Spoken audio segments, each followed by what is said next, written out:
Hi friends, നമുക്കിതാ ഒരു 200 gram വരെയുള്ള ക്യാബേജാണിത്. ഇത് നമ്മൾ വലിയ പീസായിട്ട് ഇങ്ങനെ ഈ ഒരളവിൽ കട്ട് ചെയ്ത് എടുക്കുക.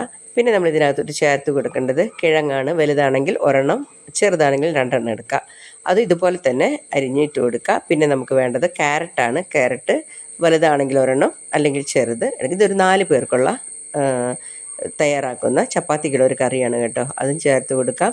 ഇതുപോലെ തന്നെ ഒരു തക്കാളി നമുക്ക് അരിഞ്ഞ് ഇതുപോലെ ചേർത്ത് കൊടുക്കാം. പിന്നീട് നമുക്ക് ഒരു വലിയ സവോളയാണെങ്കിൽ ഒരു വലുത്, അല്ലെങ്കിൽ ചെറുതാണെങ്കിൽ ഒരു 2 എണ്ണം ഇതുപോലെ തന്നെ ഇട്ട് കൊടുക്കുക. എല്ലാം കൂടി ഒന്ന് മിക്സ് ചെയ്ത് നമുക്ക് വെക്കാം. ഇനി നമുക്ക് എണ്ണ ചൂടായി വരുമ്പോൾ നമുക്ക് അതിനകത്തോട്ട് ജീരകമാണ് പൊട്ടിക്കേണ്ടത് കേട്ടോ. ജീരകം പൊട്ടിച്ചെടുക്കാം. അതിനകത്തോട്ട് കുറച്ച് വെളുത്തുള്ളി ചായച്ചതും, പിന്നെ നമുക്ക് 2-3 പച്ചമുളക് കീറിയിട്ട് കൊടുക്കാം. അതിനകത്തേക്ക് കറിവേപ്പില കൂടെ ചേർത്ത് ജസ്റ്റ് ഒന്ന് വഴറ്റിയെടുക്കുക.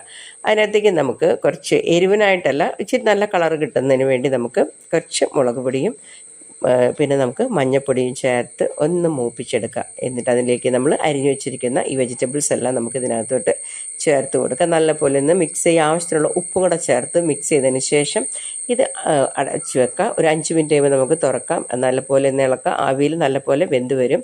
അങ്ങനെ നമ്മൾ ഒരു 10 മിനിറ്റോളം ആകുമ്പോൾ അത്യാവശ്യം എല്ലാ വെജിറ്റബിൾസും തന്നെ വെന്ത് വന്നിട്ടുണ്ടാകും. ഇനി നമുക്ക് ഇതൊന്ന് തവി കൊണ്ടൊന്ന് ഉടച്ച് നോക്കാം. അപ്പോൾ കിഴങ്ങൊക്കെ നല്ലപോലെ വെന്തിട്ടുണ്ട്. ജസ്റ്റ് ഒന്ന് നല്ലപോലെ ഒന്ന് ഉടച്ചതിന് ശേഷം നമുക്ക് ഇതിനകത്തോട്ട് ഇതിൻ്റെ ഒപ്പം നിൽക്കുന്ന പോലെ, ഇത് മുകളിലോട്ട് നിൽക്കരുത്, ഇതിൻ്റെ ഒപ്പം നിൽക്കുന്ന പോലെ കുറച്ച് വെള്ളം ഒഴിച്ച് കൊടുത്ത് ഇളക്കി നമുക്കിത് അടച്ച് വെച്ച് ഇപ്പോൾ നല്ല കുറുകുറാന്നുള്ള പോലെ ഒന്ന് വെന്ത് ഉടഞ്ഞു വരുന്ന സമയത്ത് നമ്മൾ അരമുറി വേണമെന്നില്ല, അരമുറിയേക്കാളും കുറച്ച് മതി. അതിൻ്റെ ഒരു പകുതി എടുത്തിട്ട് നമുക്കിത് അതിൻ്റെ പാല് നമുക്ക് ഒന്നാം പാല് 2ആം പാൽ അങ്ങനെയൊന്നുമില്ല, അത് കുറച്ച് വെള്ളം ഒഴിച്ച് നമ്മൾ അടിച്ചെടുത്തിട്ട് ആ മാക്സിമം പാലെടുക്കുക. ഇത്ര ഒരു പാലിൻ്റെ ആവശ്യം, ഈ ഒരു ബൗൾ പാലിൻ്റെ ആവശ്യം മാത്രമേ ഉള്ളൂ.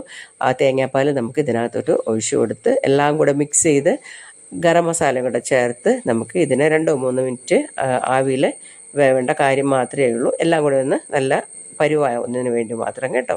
നമ്മുടെ കറി തയ്യാറായി കഴിഞ്ഞു. നിങ്ങൾ തീർച്ചയായിട്ടും ഒന്ന് ട്രൈ ചെയ്ത് നോക്കണം. ക്യാബേജ് ഇതിനകത്ത് ഉണ്ടോ എന്ന് പോലും നമുക്ക് അറിയില്ല, അത്രയ്ക്ക് ടേസ്റ്റ് ആയിരിക്കും. നിങ്ങൾ തീർച്ചയായിട്ടും ട്രൈ ചെയ്ത് നോക്കാം. Thanks for watching.